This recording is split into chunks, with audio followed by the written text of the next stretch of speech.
Halo, siema. Słychać mnie?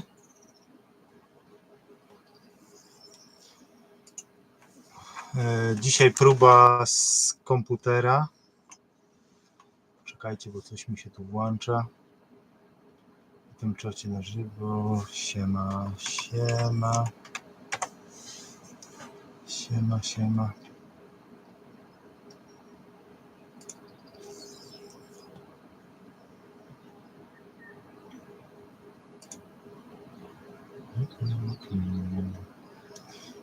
Poczekajcie, bo nie widzę na razie żadnego czatu. Nie wiem, czy ktoś mnie widzi, czy ktoś mnie nie widzi.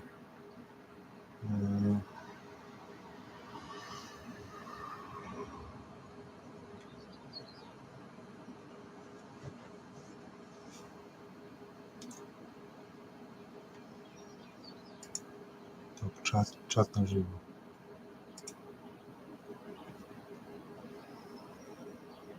Napiszcie coś na czacie, bo nie wiem, czy widać, czy słychać mnie. Pewnie mnie widać, ale nie wiem, czy mnie słychać. Pozdro. Słychać mnie? Domy w Portugalii.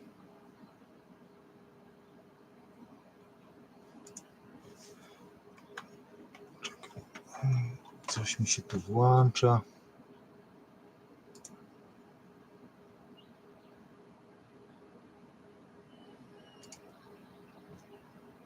Z Coimbry jest ok, słychać. Słychać, bo dzisiaj nadaję z komputera stacjonarnego w naszym wielkim salonie, sypialni.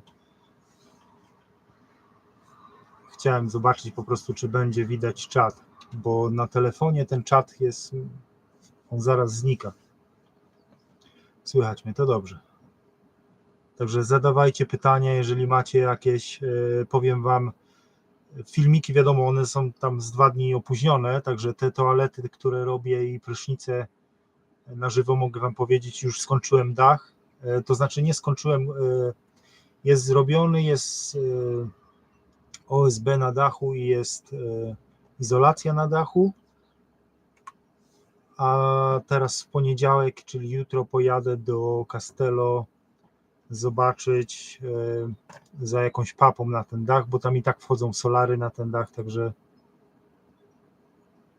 Coimbra, Tomar, moje regiony.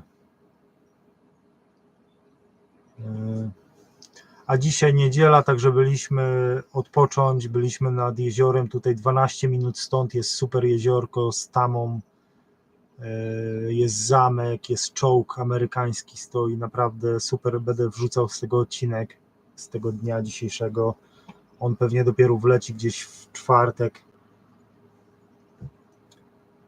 Witaj, widać, słychać, pozdrowienia, pozdrawiam.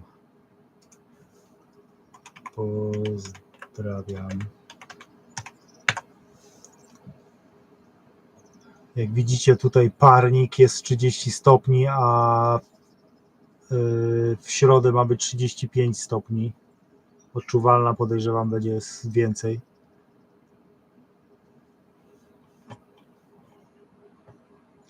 Jak macie jakieś pytania, to piszcie na czacie. Postaram się na wszystkie odpowiedzieć.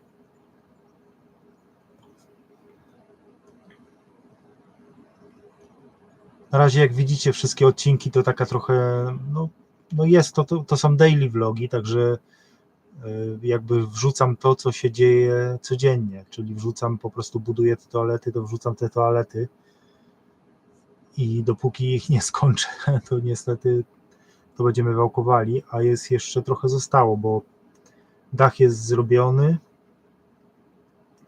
teraz w środku będę wykańczał płytami OSB. Daj namiar na tą agencję, bo mi rodzinka truje dupę, gdzie on kupił taką ziemię z domem z granitu za bezcen. Już ci piszę, to się nazywa, czekaj,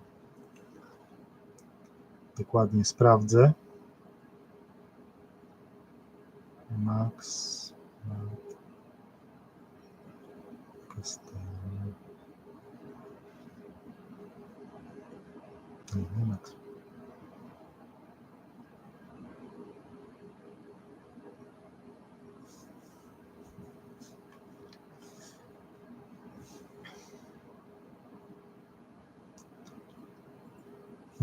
Daj namiar na agencję. Poczekaj, już szukam tą agencję.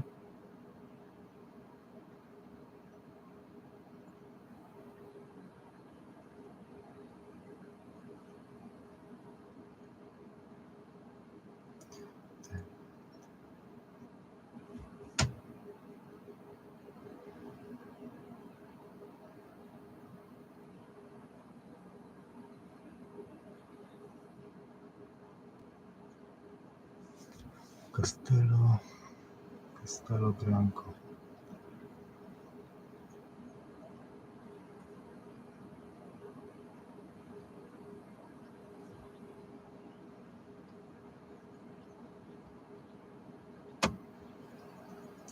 Remax, właśnie, Remax, już ci piszę, Remax, to się nazywa tak, Remax, tak się nazywa ta agencja, Remax. Jak piszesz Remax Castello Branco, tylko zauważyłem, że oni na przykład niektórych, tak samo jak my szukaliśmy, oni niektórych rzeczy nie mają u siebie na stronie jakby internetowej, tylko dużo jak pojedziesz do nich osobiście, to jakby mają takie katalogi i w tych katalogach mają te działki takie, które nikt nie widział.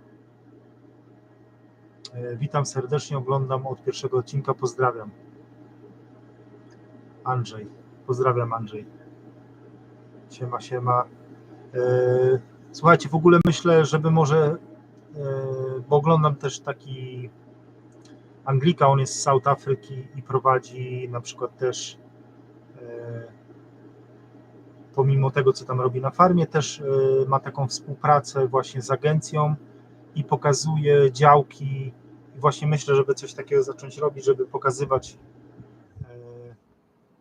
żeby pokazywać działki do kupienia tutaj, takie różne pułapy tych działek i tańsze działki, czyli takie rustical, gdzie typowo chcecie się wbić z namiotem, bo takie rustical musicie wiedzieć, że nie możecie na nich nic postawić jakby legalnie, czyli wszystko jest takie na zasadzie, wiecie, wozu drzymały, że na kołach da się, jakaś tam konstrukcja drewniana się da, namioty się da, jak to mówią tu Portugalczycy, to jest twój land, tam sobie co robisz, to sobie robisz, ale nie dostaniecie pozwolenia na żadną zabudowę ani nic i takie działki można bardzo tanio kupić i właśnie chcę, no Remax to jest tak, oni są w całej Europie z tego co widziałem, ale uwierz mi, że te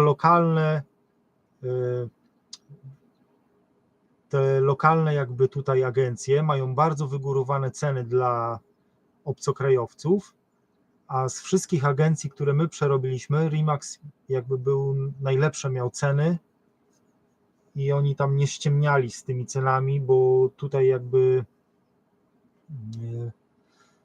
potrafią, no jak obcokrajowiec jest, potrafią jednak te ceny zawyżać. I właśnie myślę, żeby zacząć nagrywać takie różne działki, takie od powiedzmy 5-10 tysięcy euro do 100 tysięcy czy wyżej działki, bo można znaleźć tu działki za jeszcze 6 tysięcy, 10 tysięcy euro, tylko że to są z reguły działki takie typowo rustykalne, na których nigdy nie dostaniecie pozwolenia na wybudowanie czegoś murowanego. A już powyżej działki to mówimy 30 tysięcy, 40, 60 tysięcy, to już są takie, że można coś tam wybudować. I też jest tak, że tutaj na przykład oni to zmienili, kiedyś było pół hektara, teraz jeżeli jest to hektar, to można starać się o pozwolenie. Jeżeli jest to poniżej hektara, to w zależności od tego urzędu miasta, gdzie się znajdujecie, ale chodzi o wielkość działki.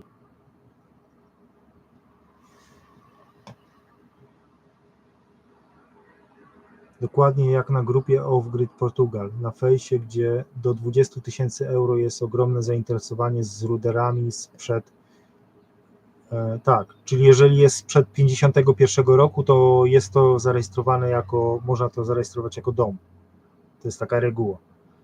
A po 51 roku tam się różni, w zależności od tych dystryktów, różni się to rokiem czasami, ale dokładnie, przed 51 roku ktokolwiek coś wybudował, to po prostu liczy się to jeszcze jako dom. I te ziemie też tu, ceny przez ostatnie 5 lat tutaj poszły strasznie do góry.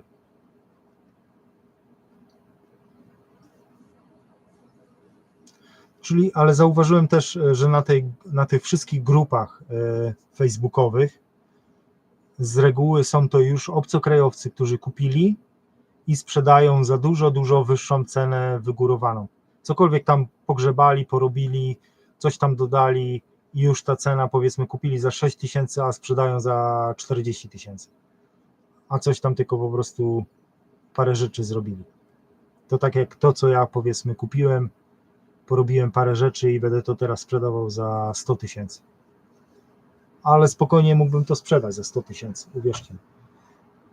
Bo zainteresowanie jest duże właśnie. Niektórzy chcą po prostu kupić coś, co już jest przygotowane, zrobione.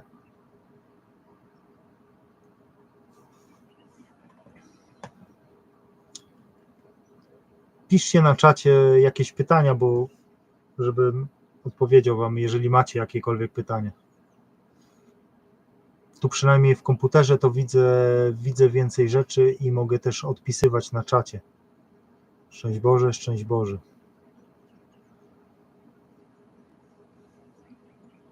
- 36 osób na czacie widzę, że jest.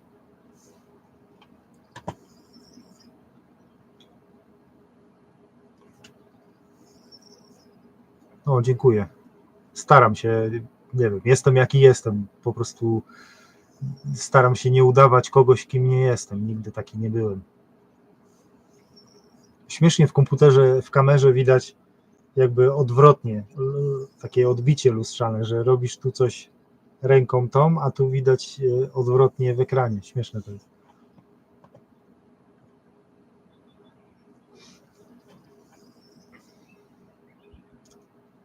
Tomasz, Kamil, jakie masz plany na dłuższą przyszłość związane z życiem w Portugalii? No jest dużo planów.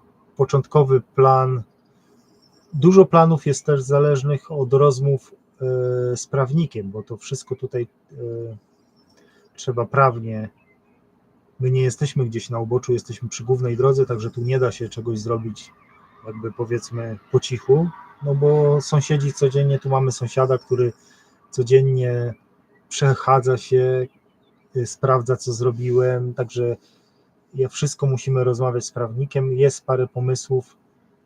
Pierwszym, no wiadomo, tym pomysłem jest, to jeszcze wszystko jest w trakcie, ale wiadomo, robię te toalety, prysznice, żeby zarabiać z kamperów. Na razie, jeżeli ktokolwiek chciałby przyjechać, stanąć w ramach po prostu pomocy, bo nie mamy tu jeszcze przygotowane niczego, ale spokojnie, jak tylko skończę toalety i prysznice, to będę już się ogłaszał, że jak ktoś chce przyjechać, pomóc, po prostu stanąć sobie kamperem i to też na angielskich stronach, bo ja znam angielski, nie jest to problem i tu dużo właśnie ludzi ma takie już, dużo naszych znajomych Holendrów, Anglików ma takie właśnie campsite'y, gdzie dla kamperów, gdzie po prostu możesz przyjechać, pomóc, cokolwiek, jakby oni to piszą, co łaska, tak? Przyjedziesz, coś tam dasz, kupisz, powiedzmy, drzewko, czy będzie całą infrastrukturę robił typu prąd pod kampery, miejsce do czyszczenia, kasety, woda. Tak, wszystko to będzie robione.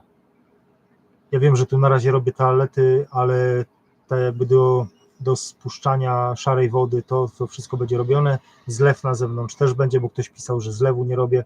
Zlew na zewnątrz będzie. Pozdrawiam Niemcy. Często bywam w Niemczech, bo moja siostra mieszka w Niemczech od prawie 30 lat. Także pozdrawiam Niemcy, pozdrawiam Düsseldorf, jak to mówią, zwłaszcza. Genek, ile budynków może wybudować na twojej działce?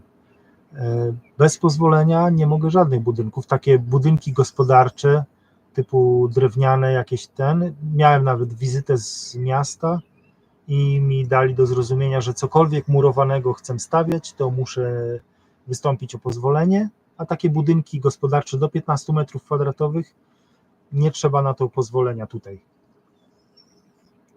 Pod warunkiem, że jest to 15 metrów kwadratowych.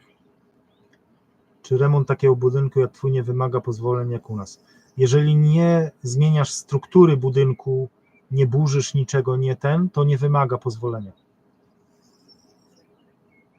Bo to też już z prawnikiem jest Czyli jeżeli po prostu my tu nic nie zmieniamy, tam po prostu będzie tylko zrobiona antresola, taka podwyższenie na sypialnię u góry w tym budynku, będzie naprawiony dach, a poza tym my nic jakby nie zmieniamy układu tego budynku. To będzie dalej tylko jedno pomieszczenie, na dole pod sypialnią będzie łazienka, prysznic, tylko drewniana ścianka będzie postawiona i będzie taki duży, otwarty plan kuchnia z salonem, z kominkiem. To jest dla 2 osób, to jest więcej niż my jesteśmy minimaliści, nie chcemy willi, ale tu spokojnie, jeżeli będziemy chcieli w przyszłości, możemy pozwolenie na budowę czegoś większego dostać. Siema mordo, siema Tomek, pozdrawiam cały Człuchów, ja jestem z Człuchowa Pomorskie, pozdrawiam Człuchów, Tomek. Z Tomkiem chodziliśmy do klasy razem. Jaka tam jest wysokość do Kalenicy? Właśnie miałem zapytać, czy będzie robić antresolę. Tak, będę robić tą antresolę, bo jest bardzo wysoko i tam spokojnie zmieści się ta antresola i będzie trochę na spadzie, ale sypialnia spokojnie się zmieści. Bo tam jest ze 3 metry do samego tego i jeszcze dużo wyżej jest dach. Także spokojnie, bez problemu sypialnia będzie u góry. Będzie sypialnia, toaleta, prysznic, mówię, będzie zagrodzona później z boku będzie kuchnia, a tam z tej strony, bo nie będę robił podłogi na całości tej antresoli, tylko będzie tak jakby 2/3 i zostanie plan otwarty, tam gdzie kominek. Na ile piętr? Na 3 piętra.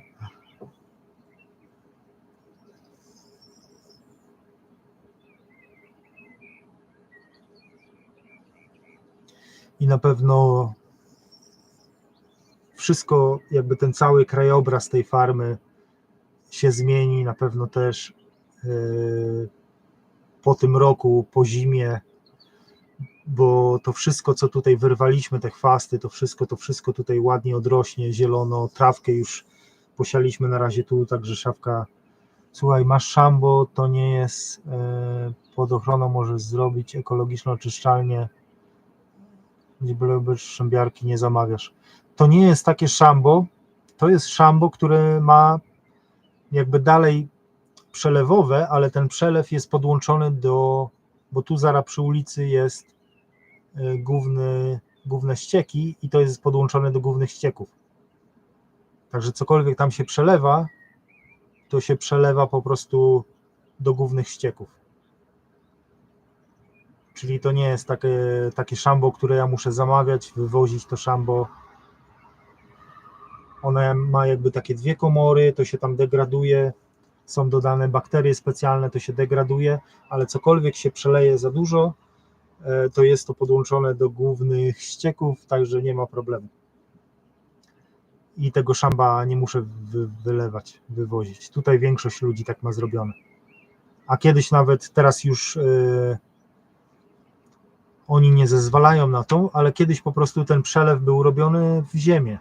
Teraz już wiadomo, Unia Europejska zakazuje czegoś takiego, nie można robić takich przelewów, żeby się jakby to, co się przelewa do ziemi. Bo kiedyś oni tu wszyscy tak to robili, to szamba. Nawet chyba w Polsce tak te szamba kiedyś się robiło. A teraz po prostu prawo tego zakazuje i dlatego musiałby być albo specjalna taka oczyszczalnia zrobiona dokładnie, albo musi być podłączone do głównych ścieków, tu jest podłączone do głównych ścieków. A okej, bo u nas zrobiliśmy z rozsączeniem, bo w górach jak uprawy, no tak, no tam pewnie nie miałeś gdzie podłączyć. My jesteśmy tu przy głównej ulicy, także mamy to podłączenie. Jak chcemy wodę, my mamy 2 studnie i ta woda w studniach jest dobra, dlatego się nie będziemy przyłączać do głównej wody, chyba że podłączymy przykładowo dla kamperów podgórną wodę, ale na razie podłączyliśmy, zobaczymy po pierwszym sezonie jak ta woda się utrzymuje, bo nie wiemy, ale to też nawet jeżeli ona nie będzie się utrzymywała w sezonie letnim, to będziemy myśleć o po prostu studni głębinowej. Studnia głębinowe można normalnie zamówić, ekipę przyjeżdża z pozwoleniem, bo też na to kiedyś nie trzeba było, teraz trzeba na to, pozwólcie, że się wyłożę tutaj, kiedyś tego nie trzeba było, a teraz to tak samo, to są wszystko przepisy Unii Europejskiej, trzeba teraz pozwolenie na studię głębinową, także musi przyjechać ekipa, wystawić certyfikat, zielony zamordyzm, no tak, no niestety wchodzi. Na wszystko tutaj jakby Portugalia, bardzo szybko ich tutaj wszystkie te przepisy gonią. I bardzo dużo, ja też tu z Portugalczykami trochę tam mam takich znajomych, co znają angielski, bo my się portugalskiego dopiero będziemy od października uczyć. Już chodziliśmy teraz tu na lekcje, ale klasa była zaawansowana, już tam trwało to parę miesięcy, dlatego my zaczniemy od października nową klasę. Ja Cię widzę i słyszę, tak, dziękuję. Także my od października też zaczniemy, no bo bez języka tutaj dogadasz się pewnie, wszędzie z tym tłumaczem się dogadasz, ale jednak język jest fajnie znać. Znamy podstawy jakieś na razie, uczymy się z książek sami, ale to nie jest to samo, co pójść do klasy. Także ta klasa jest bardzo fajna, bo to prowadzi Portugalczyk i to jest prowadzone z Urzędu Miasta za darmo. Czyli w ogóle nawet się za to nie płaci, to są 2 razy w tygodniu po 2 godziny. I można albo rano, albo wieczorem. I prowadzi to bardzo przyjemny pan z Portugalii. Jedyne co, to się kupuje książki takie za 30 euro. My takie książki już kupiliśmy, dlatego mówię, uczymy się z tych książek. Pokażę Wam. O, takie coś. I to jest to pewnie też widzę, że ta książka służy, jeżeli byście później, to samo ja w Anglii na przykład to robiłem, Life in UK, bo mieszkaliśmy 18 lat w Anglii, jak wiecie z pierwszych pewnie odcinków, ci co nie wiedzą, to 18 lat mieszkaliśmy w Anglii i ja posiadam podwójne obywatelstwo, posiadam polskie obywatelstwo i posiadam brytyjskie obywatelstwo. Zrobiłem dla dzieci, bo dzieci na stałe mieszkają w Anglii i myśleliśmy o dzieciach, żeby nie miały później jakichś tam kłopotów, problemów, wiadomo, ze szkołami, z czymś. Da się to wszystko obejść, ale jak zauważyliście po Brexicie, dużo się pozmieniało i dużo moich znajomych żałowało, że sobie nie zrobiło tego obywatelstwa brytyjskiego.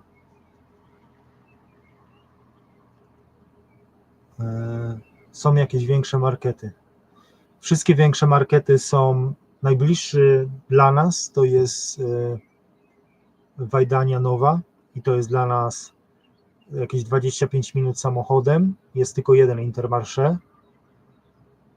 tylko że jest drogi ten Intermarché, ale takie mniejsze zakupy to my tam jeździmy, a większe zakupy Castelo Branco, no jednak to już jest wyprawa całodzienna, 45 minut w jedną stronę i tam są wszystkie jakie chcecie, są Pingo Doce, są Intermarché, są Continentale, no wszystkie markety jakie chcecie.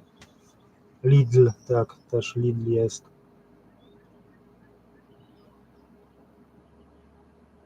A my teraz robimy zakupy, jest taki Auchan duży, bardzo duży. Mają bardzo dużo fajnych promocji, fajne rzeczy mają.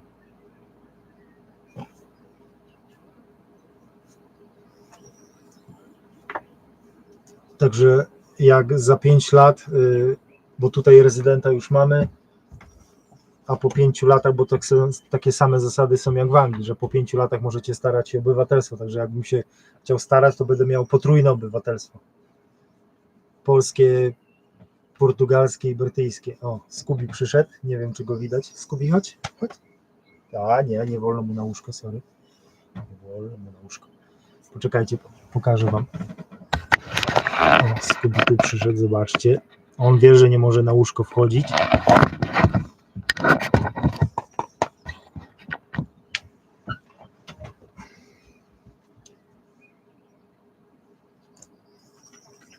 Z jakiej miejscowości jesteś w Borach Tucholskich? No Borów Tucholskich jeszcze trochę mam, ale jestem z Człuchowa.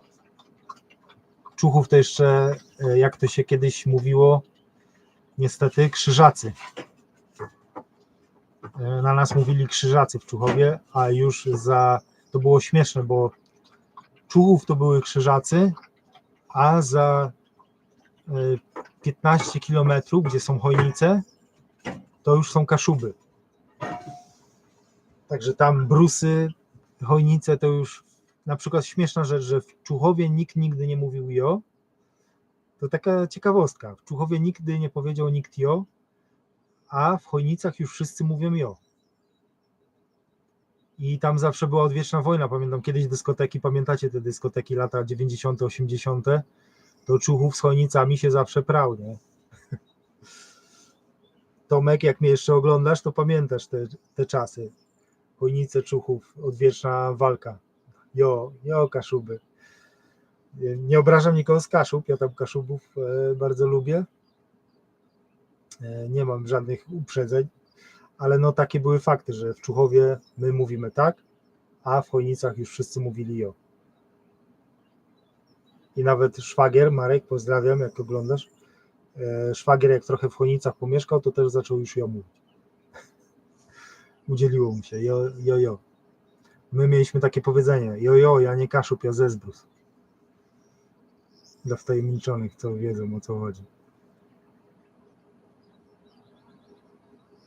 To tak jak tak samo pojedziecie gdzieś do Poznania, to tam już jakieś wchodzą, inaczej się mówi na rzeczy, i tak samo pojedziecie do Krakowa na przykład, to też się mówi już Wieliczka, Kraków, gdzieś tam na przykład mówi się, że wychodzisz na pole, u nas mówi się, że wychodzisz na podwórko, albo znajomy, no bo w Anglii wiadomo, pracowało się z różnymi ludźmi z całej Polski i na przykład z tamtych okolic mówi się, że na przykład ktoś mi tam opowiadał i mówi, ja jechałem samochodem i wpadłem do fosy.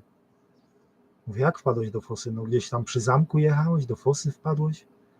No nie, no do fosy, ale co to fosa? A fosa to, tam się mówi rów, tak? Rów to fosa w Krakowie, jakby ktoś nie wiedział. Nie w Krakowie, tylko nie wiem, czy w Krakowie, no tam po prostu na południu Polski, gdzieś tam dalej. I tak samo, a najśmieszniejsza rzecz to młode bąki. Nie wiem, czy słyszeliście kiedyś młode bąki. No mi się kojarzy, wiecie z czym, a młode bąki tam to jest po prostu młoda cebula. I tak samo na przykład, co jeszcze? Pomadki. Pomadki to co ludzie z Pomorza, zgadnijcie, co to są pomadki? Pomadki to są czekoladki.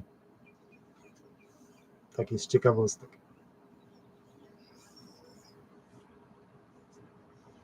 I tak samo właśnie tu było, że Człuchów to jeszcze, bo z tego co pamiętam, to jest z historii rozbiorów po prostu, że to były dawne granice. Między Człuchowem a Chojnicami była po prostu granica zaborowa. Człuchów należał jeszcze do Niemców, a już tam była ta granica pruska i dlatego tak było to.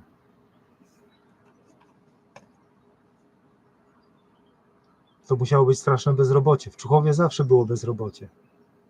A Człuchów, nie wiem jak jest teraz, no ale jest duża różnica pomiędzy na przykład Człuchowem a Chojnicami. Do Chojnic pojedziecie, to tam widać że no lepiej się dzieje w tych Chojnicach, ten rynek lepiej wygląda. No Człuchów to wszyscy młodzi ludzie no nie wszyscy, pozdrawiam Tomka, Tomek został.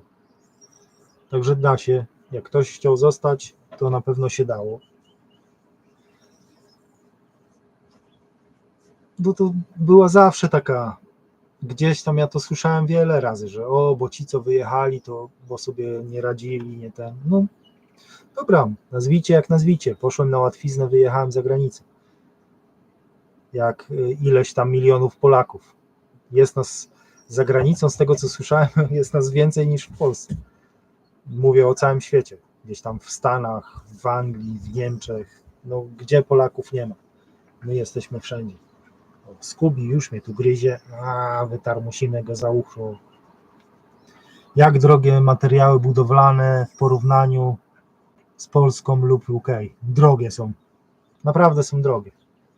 Jest tu w euro, wiadomo, w Portugalii, ale są materiały, jak już to mówiłem wiele razy, drzewo jest bardzo drogie. I generalnie ceny w euro, no to jest drogo. Jest drożej niż w Polsce nawet, gdzie w Polsce teraz, z tego co wiem, jest już drogo. Wjazd za granicę wymaga dużo odwagi. Pozdrawiam. No, był to trochę taki skok na bungee, powiedzmy, no bo wyjechaliśmy z małymi dziećmi. Moje chłopaki wtedy miały po 5 lat, 5 tam i 5 i 7 lat. Skubi już starczy. 5 i 7 lat. Także, ale dla chłopaków jak oni byli tak mali, dla nich to było naprawdę, oni po 2 miesiącach mówili biegle po angielsku. Uwierzcie lub nie, po 2 miesiącach mówili biegle po angielsku. Na początku pierwszy tydzień tam troszkę buksowali, że do szkoły, ale po 2 tygodniach to oni tam już z radością biegali, bo jakby angielskie szkoły mają zupełnie inny system edukacji, co wszyscy ci, którzy są w Anglii, to wiedzą. Jakby ten ich system edukacji, ja nie mówię, że jest zły, bo jak zrozumiecie, o co chodzi w systemie edukacji angielskim, że oni nie mają takiego nacisku jakby dla młodszych, dla małych dzieci, tak jak w Polsce to jest na przykład,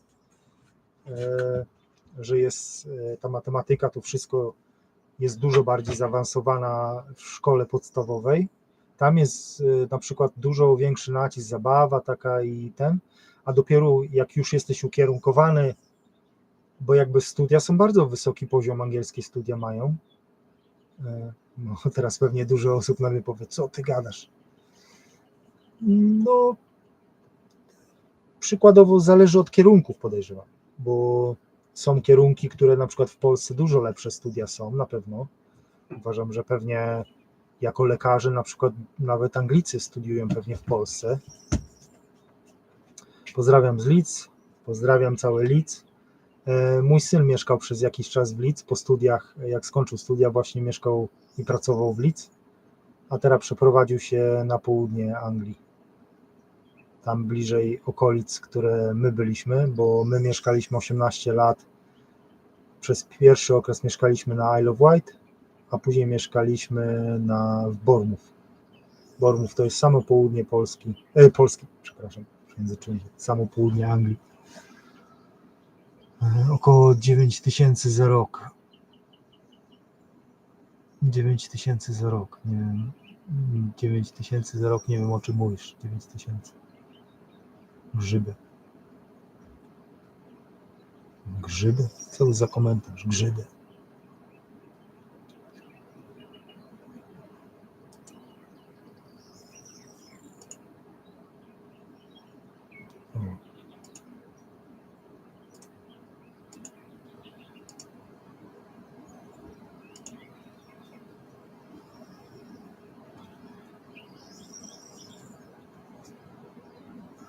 Patryk obronił inżyniera informatyki, daje radę. No tak, to jest dobry zawód. Tak samo Sebastian, software engineering, czyli to samo, czyli inżynier informatyki. Sebastian skończył tak samo, także pozdrawiamy. Bardzo dobry zawód, no Sebastian pracuje zdalnie z domu, tak samo Konrad, oni obydwoje pracują, moi synowie Sebastian i Konrad pracują obydwoje zdalnie z domu, także super jest taka praca teraz, budzą się rano w domu, nie jadą do pracy. Ich praca polega, że oni tam raz chyba na miesiąc, raz w miesiącu jadą do biura. I biuro gdzieś tam znajduje się, powiedzmy, koło Londynu i oni raz tam na jakiś czas jadą do tego biura, żeby się po prostu zobaczyć z ludźmi, spotkać. Czasami mają jakąś imprezę integracyjną, ale pracuje sobie z domu i może pracować praktycznie z każdej części świata. Czemu akurat Portugalia, a nie Hiszpania, która kolonizowana jest przez Polaków? Bo jak zjeździsz Hiszpanię i Portugalię, Portugalia jest jakby dużo bardziej przyjaźniejsza. Ludzie są bardzo tutaj przyjaźni. Nie mówię, że w Hiszpanii nie są przyjaźni, ale tutaj jakby ta pomoc lokalna, jakby to zainteresowanie ich jest dużo fajniejsze tutaj.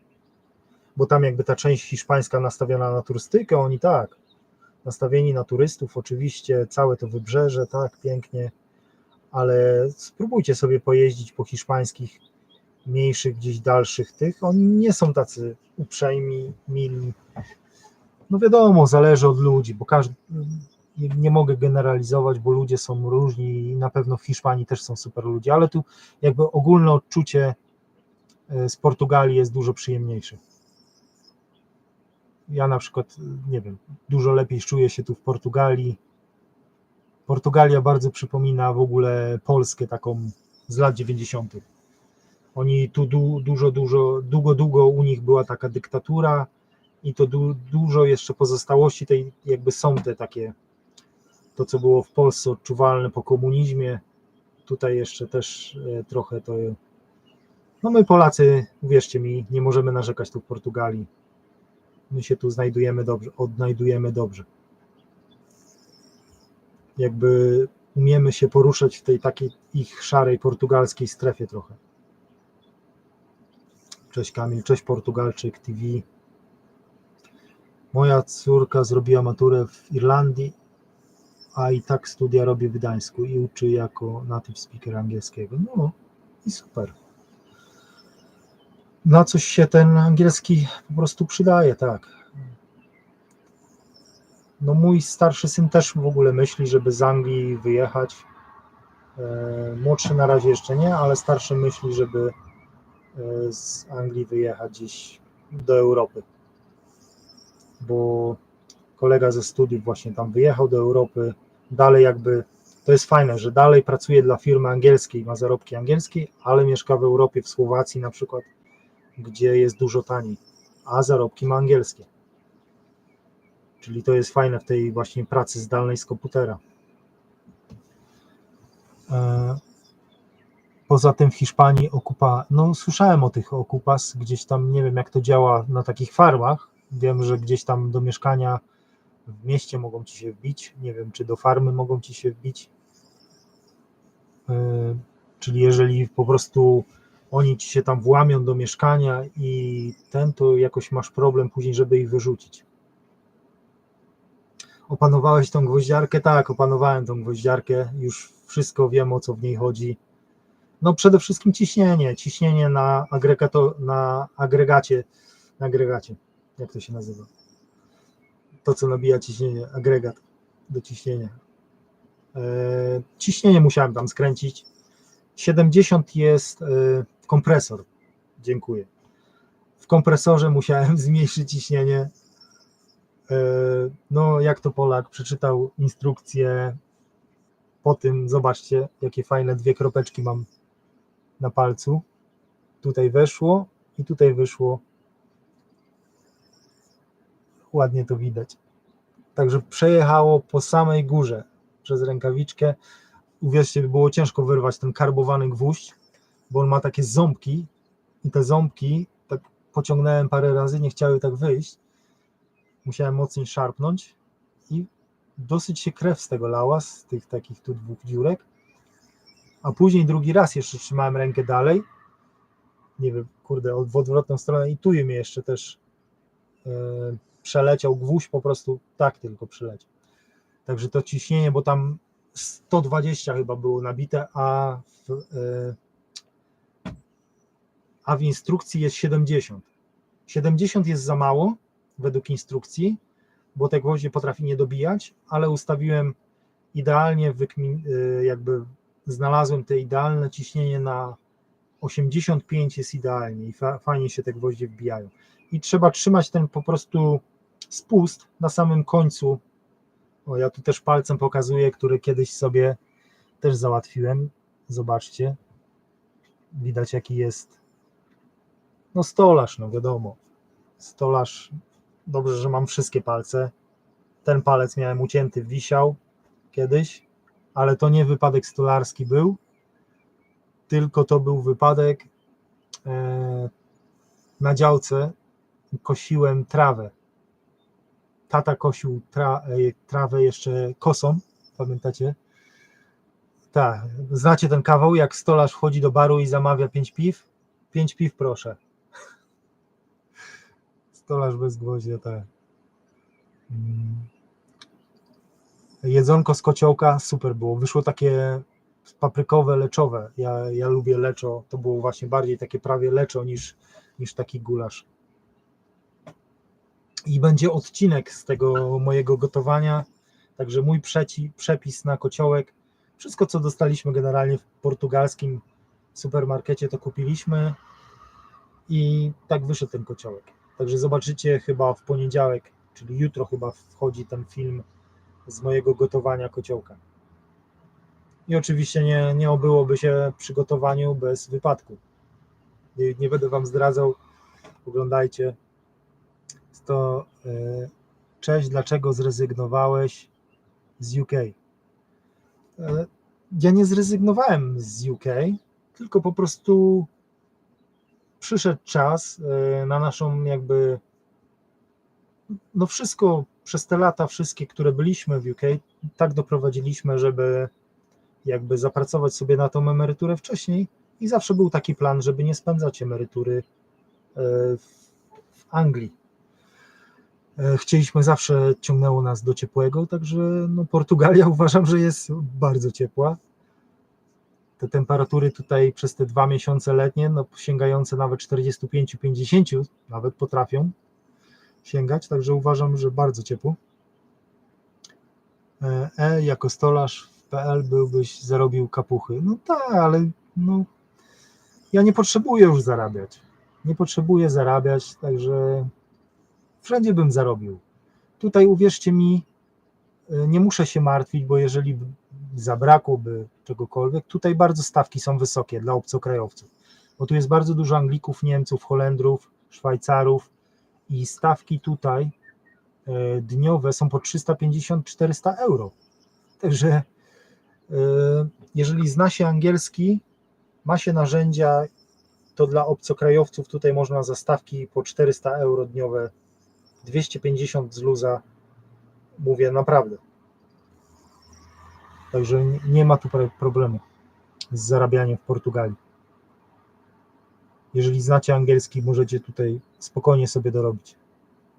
Witam wszystkich bardzo serdecznie, witaj Siwy. Mam dom 300 metrów, parter za gotówkę, nieładnie tak każdego szufladkować. Nie wiem, o jakim szufladkowaniu mówisz, kogo szufladkuje. Jakbyś mógł rozwinąć temat o szufladkowaniu, bo ja staram się nikogo nie szufladkować, nie mam żadnych uprzedzeń do nikogo. Nieładnie to pompować mieszkaniową przez bańki i polityków.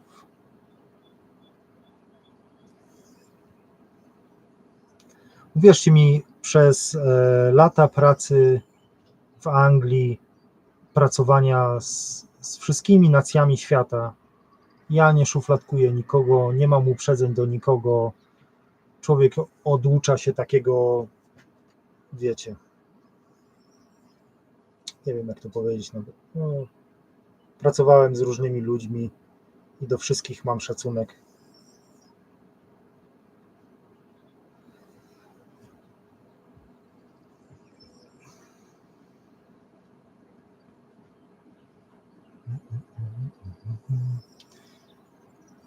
Ja zakochany jestem we Francji, kontrakt się kończył i wróciłem do Polski, ale mam zamiar wrócić najlepiej na stałe do Francji.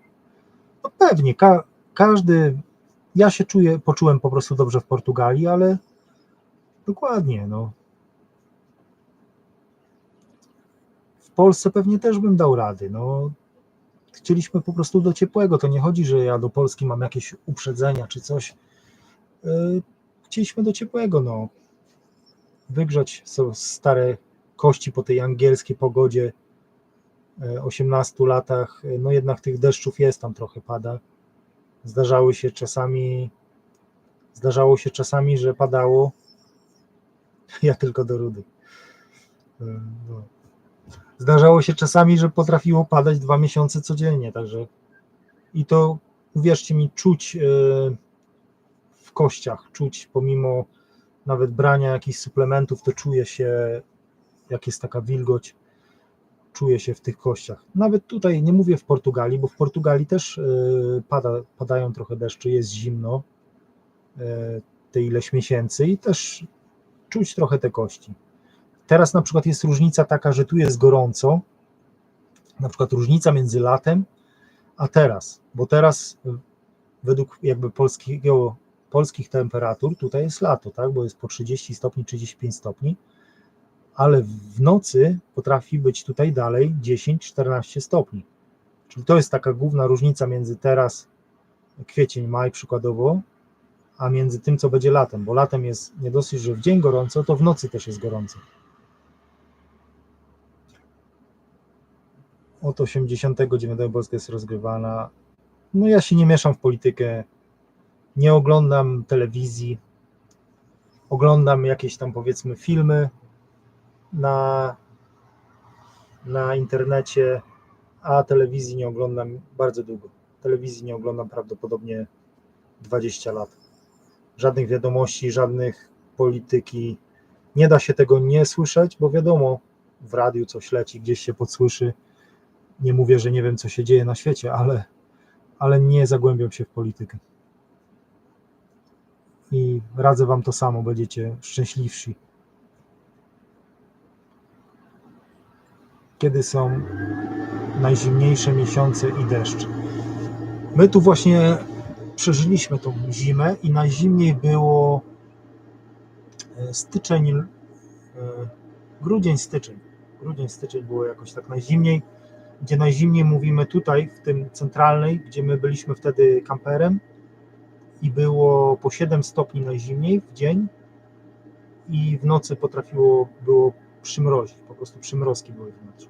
To było takie najzimniejsze miesiące. Ten grudzień, styczeń. I później luty, marzec, dużo deszczu padało. Ja po 20 latach w Anglii też myślę, że czas na inne, cieplejsze miejsce. No tak, słuchajcie, do Polski ja przecież pojadę. No, w Polsce na tydzień, 2. Niestety, no, po mentalności mieszkanie tyle lat za granicą wyrabia w was mentalność. Po prostu jakby zauważacie, mieszkając w Anglii, że Anglicy mają na wszystko wylane, że tak powiem. Nie mają stresu, oni se stoją, tam zero pogoni, jakiejś stresu i to się bardzo, ta mentalność się udziela. I później jadąc do Polski, jakby zauważa się ten stres trochę, tą taką nerwówkę w Polsce. Nie wiem, no, ci, co mieszkacie w Polsce na stałe, powiedzcie, czy nie ma tego stresu, nerwówki, no trochę pogoni za pieniądzem, takiej odczuwalnej. Może mieszkając cały czas w Polsce tego się nie zauważa, ale mieszkając za granicą to się zauważa ten stres trochę, stres i nerwówkę trochę. Świat jest zbyt piękny, Kamilu, aby siedzieć na tyłku. Uwielbiam odkrywać nowe miejsca i we Francji. No tak, no, jak się raz wyjedzie gdzieś za granicę i zaczyna się jeździć tym kamperem, trochę pojeździ się po Europie, jest tyle fajnych miejsc. Wiadomo, że warto mieć, dlatego my tutaj kupiliśmy to, bo chcemy mieć po prostu taką bazę. Chcemy mieć bazę, bo to nie jest mój jeszcze koniec. Ja nie osiadam już na stałe. Ja jeżdżę motorem i razem z żoną lubimy jeździć motorem, jeździmy razem motorem i dlatego to nie jest nasz koniec. My tu nie osiedliśmy, my tu robimy swoją bazę, ale jeszcze jest plan zjeżdżenia motorem Europy, Ameryki. Także 100% to będą następne przygody za ileś lat. Kupienie motoru takiego już porządnego, wyprawowego, dużego, chcę Harley'a. Kupić dużego Harley'a i Harley'em zjeździć Europę, Polskę, całą Polskę zjeździć, bo w Polsce też jest dużo do zjeżdżenia. Ja całej Polski tyle człowiek zjeździł, a Polski jeszcze nie zjeździłem, także Polskę chcę zjeździć Harley'em, Europę zjeździć Harley'em, na pewno Amerykę chcę zjeździć. Także jeszcze będzie dużo zwiedzania i jeżdżenia. Kamil, jeżeli ty tyle lat pracowałeś przy tych jachtach, kręci cię żeglowanie? Nie kręci mnie żeglowanie właśnie. Przy jachtach robiłem, ale zabrali nas tam na jazdy na wyprawy testowe. To były takie jazdy, wiecie, motorowe, jachty motorowe, czyli nie żeglowe. Żaglówką ja pływałem, mieliśmy swoją własną żaglówkę na jeziorze w Czuchowie. Lubię jak najbardziej pływać na żaglówce, umiem pływać na żaglówce, ale nie mam takiej ciągu do żeglowania.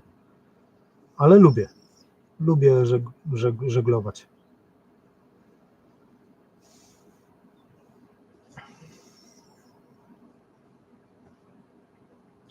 Słuchajcie, jak ktoś ma jeszcze jakieś pytania, to piszcie na czacie, jeszcze na coś odpowiem, bo będę powoli kończył. Już jest 50 minut, także myślę, że jeszcze dociągniemy do godzinki i kończymy. Polacy ciągle gadali w UK, co ci Angole bez nas zrobią. Słuchajcie, jednego czego się nauczyłem, będąc za granicą w Anglii, nie ma nikogo nie do zastąpienia. Pamiętajcie, że tak, w 2005 Anglia otworzyła te granice, Polacy już byli wcześniej, nielegalnie i legalnie i w każdy inny sposób, my jesteśmy wszędzie, ale czego się uczysz, że nie jesteś do niezastąpienia. Przed Polakami byli Indusi w Anglii, później byli też Polacy, po Polakach przybyli też Rumuni, teraz po Rumuniach i Polakach będą Ukraińcy w Anglii. Także to nie jest takie, że Anglicy bez nas zginą. Oni nigdy nie zginą. Oni zawsze tanią siłę roboczą znajdą. Mieli Indusów, mieli Polaków, mieli Rumunów, będą mieli Ukraińców, będą mieli cokolwiek innego. Oni sobie zawsze poradzą. Oni tą granicę po prostu otwierają, robią ten rynek atrakcyjny. Teraz ten rynek angielski przestał być atrakcyjny dla kogokolwiek, bo te ceny tak poszybowały w górę wynajmu, ceny rachunków, że to przestało być w ogóle atrakcyjne Anglia. Że tak naturalnie nagle już bez stresu Goblin polecił, tak, śledzę. Ja pracowałem przy targach. Ja szaleję na punkcie Harley'a, Street Glide, cholerną kasę. No, zauważyłem na przykład, bo interesowaliśmy się trochę Harley'em z żoną i zauważyłem, że tego Harley'a dużo taniej idzie w Anglii kupić z fajnymi przebiegami, bo Anglicy są tacy, że oni kupują motor, w ogóle w Anglii kupić motor to jest rewelacja, bo Anglik kupuje motor, trzyma go w garażu, w niedzielę się przejedzie i tak samo z Harley'ami. W Europie zauważyłem Harley'e z bardzo dużymi przebiegami za bardzo grubą kasę, a w Anglii Harley'a można kupić z bardzo niskim przebiegiem za dużo lepsze pieniądze. I nie ma to różnicy, bo jakby tutaj ta lewostronność angielska nie wchodzi jakby w grę, bo motor nie robi to różnicy. Dlatego ja będę myślał, że prawdopodobnie jak będę kupował, to używkę paroletnią z Anglii właśnie.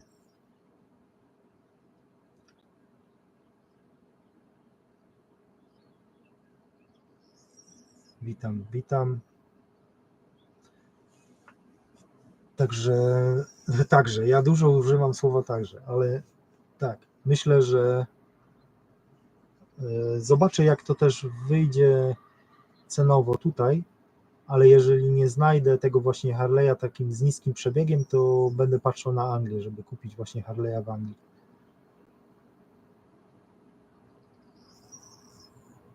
Tak, oni tam mają inne podejście do wszystkiego. Tak, w motorach nie ma problemu z kierownicą, po której stronie.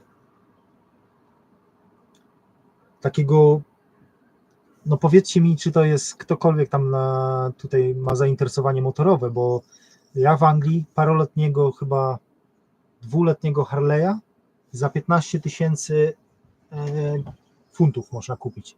Czyli 15 tysięcy funtów to jest jakieś 75 tysięcy złotych, dwuletni Harley, i przebieg tam jest naprawdę śmieszny, bo tam w Anglii te przebiegi możesz kupić takiego dwuletniego Harley'a z przebiegiem 10 tysięcy mil, to jest 16 tysięcy kilometrów przebieg, a ja widziałem w Europie, w Holandii czy gdzieś te Harley'e mają po wiesz, 200-300 tysięcy przebiegów, bo ludzie kupują te Harley'e i po prostu jeżdżą tymi motorami, a w Anglii on kupi tego Harley'a i gdzieś tam po prostu sobie w niedzielę nim pojeździ.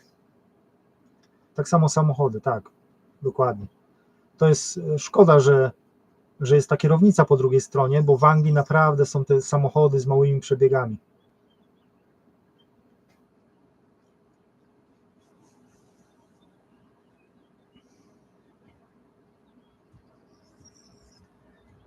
Tak, chcemy tu zrobić dla motorów, dla motory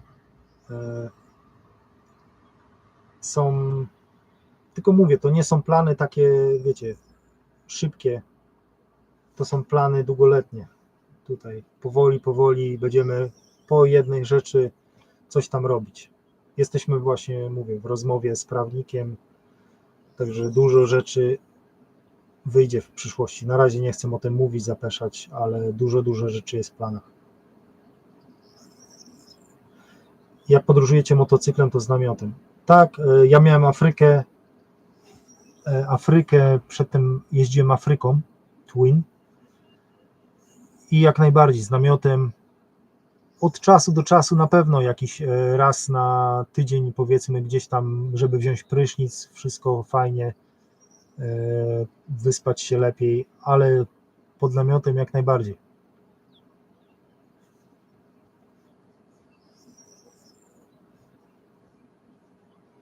Pozdrowienia od Ani. Pozdrowienia, Ania. No byliśmy w Polsce, jakoś się tak nie złożyło, żeby wszystko było po prostu szybko, dużo rzeczy do załatwienia. Widziałem dom od ulicy, na szczycie jest figura. Czy to patron? Tak, ja zauważyłem, że oni tutaj właśnie lubią dawać te z kafelek takich tych święte obrazki. Stać, bo mają system prospołeczny, a nie... Okay. Dobra, kończę, słuchajcie, dzięki wszystkim, co przybyli na ten live. Kończymy go, bo minęła prawie godzina, i pozdrawiam wszystkich. Dziękuję za wasze wsparcie, za wasze czat. Normalnie do życia i do ludzi. No, zdrowe podejście jest najważniejsze, także życzę wszystkim zdrowego podejścia do życia, luzu i pozdro, trzymajcie się. Do następnego live'a, live'y będą co niedzielę, także do następnego live'a, trzymajcie się i pozdrawiam całą Polskę, zagranicę, wszystkich, co śledzą. I powiem na koniec jeszcze, ci, co nie subskrybują, subskrybujcie, lajkujcie, bo to jest wsparcie dla kanału. wsparcie dla kupienia wielu drzewek, które tu potrzebujemy, wielu żywopłotów. Także pozdrawiam i trzymajcie się, na razie.